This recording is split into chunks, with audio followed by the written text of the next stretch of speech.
There's me, there's us. There's them. We live in Dorset. So that's me, that's her, that's them. And together we are the Bear Fam. Hello, Bear Fam. How the devil are you? Chaps and chapsesses. Chaps and chapsesses. Anyway, how are you? Oh, you find me climbing a hill. Not unusual, eh? I haven't seen you for a while. Where have you been? You've been isolating? Oh, yes. Well, today's the day a lot of things open. I can give you a hug. Huggy, huggy, huggy. Oi, oi, oi.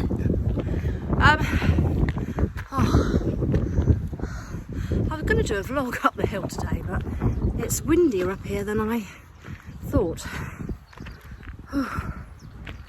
And I'm not particularly fit, so I'm huffing and puffing. Well, there's a couple of reasons I probably haven't been vlogging as much as normal. I think you'll have to put up with me cutting my top of my head off. I can't hold my arm out far enough.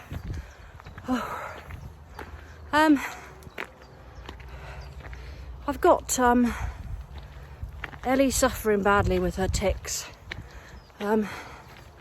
If you follow us regularly, you'll know that last July Ellie had to have her gallbladder removed. After a couple of days in hospital, they did an emergency surgery to remove it because it had gone all infected and sluggy. And literally the minute she was in recovery, she hadn't even come round, to be fair, she started twitching. And I remember saying to the nurse very clearly, "Is she having a fit?" And her replying, "No, it's probably just a reaction." There was no huffing and puffing. Reaction to the anaesthetic. And from there, it's progressed, you know. It started with just verbal tics, and then little head click.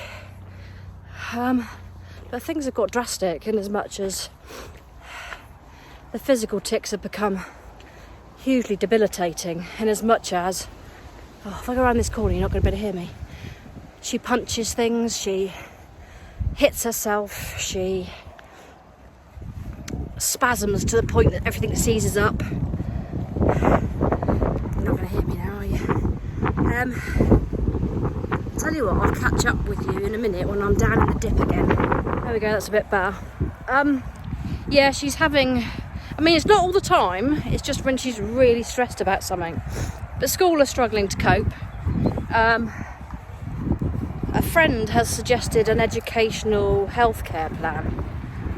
The school are pretty anti it. The first thing out of their mouth was, well, that's 20 hours work. And 94% of them don't get accepted, which is, fair enough, fair play. But the main thing they said that's put me off, and I don't know if it is just to put me off, and I don't quite know how to find out whether they're telling the truth or not, is they said that if she wants to go to university or she wants to do anything like be a doctor, she would have to declare that she'd had an educational healthcare plan, which would count against her. They would see that and then say, no, we don't want you, we'll have that person instead because you've had that. Which, for a bright, she is bright. She's exceptionally bright, and they all say so. I don't know where she got it from, because it certainly wasn't me. So I'm stuck between the devil and the deep blue sea at the moment, because I don't know, she's struggling. We're still waiting on the mental health care appointment. The initial referral was lost in September, so we've had to do another one. So that's ongoing.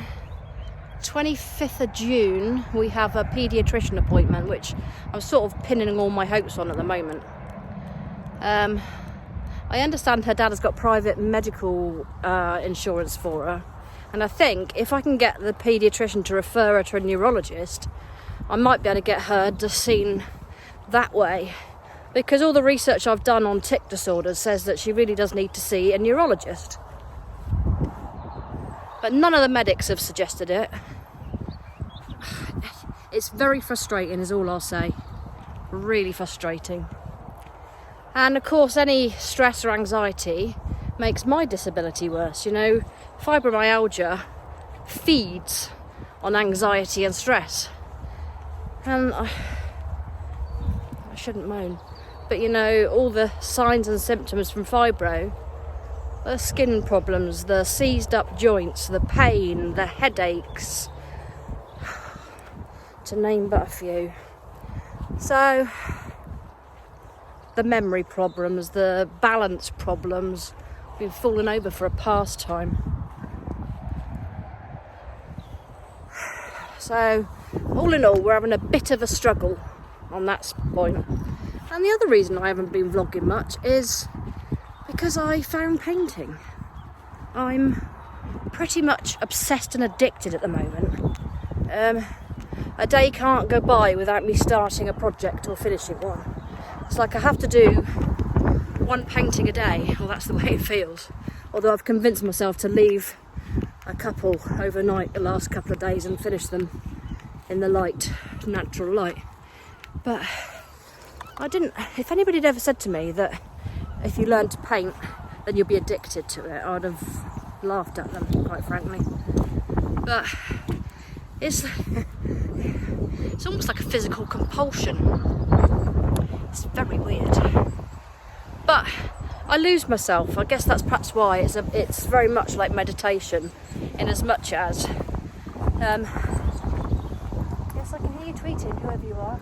I can't see you though. Very close, whoever he is. Oh, Jack, did you have to go in the mud?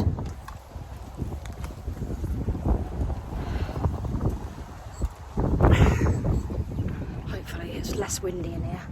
I'd have laughed at them, but I start painting and literally Ellie, I said it before, Ellie will come to me, what's for dinner? And I'll look at my watch and like, I've lost 3 hours, literally lost 3 hours. It's not, I'll sit of an evening in bed sketching and well, before I realise it, it's like, you know, bedtime as opposed to just sitting in bed watching telly time. Good grief, I'm so unfit. What else is new in the world? Had to have an electrical survey done on the house because my ex maintains I rent the place. But it failed on a couple of plugs, so he's got to come back. But you know what? He was the rudest man. Oh, sugar. Dog on lead, quick. Oh, Jack, you've got mating flies on your back. That's not pleasant. Where are they? Over there. Over there. Look, mating flies. Oh, did you have to shake them off right then? Ugh. Hang on, boys. Biscuit time, innit? I have to put Jack on a lead because there's a doggy over there. One for Moo, one for Chunky, one for Jack. Oh.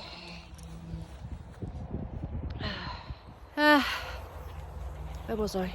Oh yeah, he came through the door. You know what I'm like with people coming in the house anyway, so I'm in a right state. Got Jack on the lead. And he didn't say good morning, he didn't say nothing, not a single word. And to boot with all that, he'd failed to turn up for an appointment several weeks before. So you'd have expected, hi, I'm sorry, missed the last appointment, how are you? His opening words were, where's your fuse box? And I'm stood there with my mouth open like, and my fuse box is hidden behind my desk and a few things. So then I'm holding Jack, trying to keep him, because I ask him if he likes dogs and he doesn't answer me, he just stands there like looking like he doesn't. So I'm trying to pull furniture around and he just stands there looming over me. What was his next words to me? How many plug sockets have you got in each room? Oh, hang on a minute. That's a piece of information I store in my head just for the odd occasion. Dickhead. God, I wish I'd called him a dickhead, but I didn't. We're too polite, us Brits, aren't we? Apart from to you, but your family. And then what was it?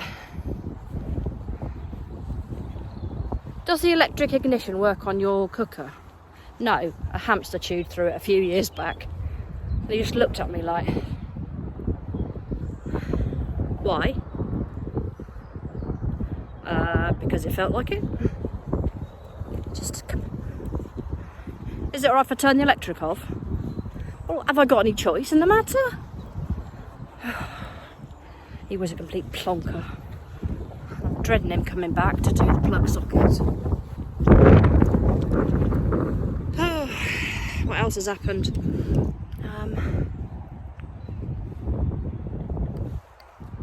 Nothing much really. My life just carries on, plod, plod, plod really. So bar looking after Ellie and trying to ride that wave and painting, household chores. Not that I was ever good at household chores, you know me, I'm a terrible housekeeper. I'm even worse now I'm painting because I got an excuse not to do it. Look, I'm going to regret. I came up here in just a t-shirt and a gilet today because it is warm, but there are dark clouds looming over Dorchester, so I'm not sure. I'm not sure if I'm going to get rained on and get wet. Oh, goodness me. I'm going to miss the cruise ships now they're getting ready to go. I've got a friend that works on one and he's back on a 6-week contract, getting them ready for their up and down the UK coast things that they're doing. I did look at taking Ellie, but it's an awful lot of money for a few days.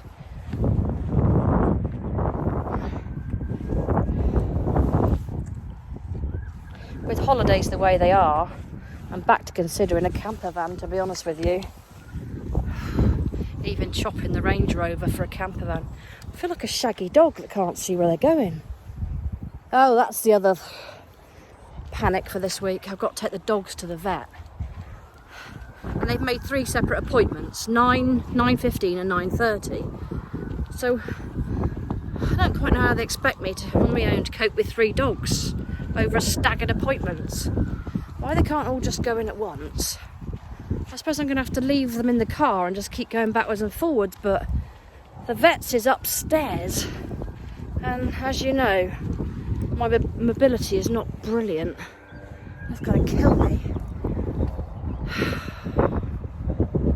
Plus you've got to wear a face mask, obviously. So I'm dreading that. That's Wednesday. But bar that, spring has sprung, hasn't it? The weather hasn't been brilliant. I have a feeling we're going to have one of our damp and dismal summers, to be honest with you. I mean, this time last year we'd already had some summer, hadn't we? To be fair, it was beautiful last year. Come on then, Jack. Keep up, baby boy. Right, somebody coming, you know me, and vlogging in front of people. I'll be back in a while, crocodile.